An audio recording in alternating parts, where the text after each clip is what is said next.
One aspect of solipsism says that only the mind exists, but I didn't have, sound, what is amplitude, frequency, velocity, why do we hear octave? But that's just from a physics perspective. Like precognition, premonition, clairvoyance, retrocognition, lucid dream, extrasensory perception. You can cross-disciplinary, multidisciplinary, transdisciplinary, and interdisciplinary. Theoretical evidence. Theoretical means a collection of propositions that...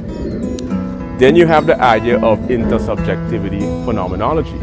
But before we get into intersubjectivity phenomenology, let's explore specifically different sorts of solipsism. One aspect of solipsism says that only the mind exists, but I didn't have...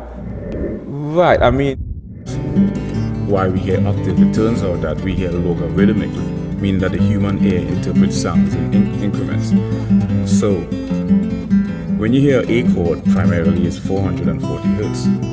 That is the number of waves that occurs per cycle. Hertz was actually named after a person. When you double the frequencies, 440 hertz, you get 880. So you have empirical, we have inferential, we have subjective, we have objective, and we have anecdotal.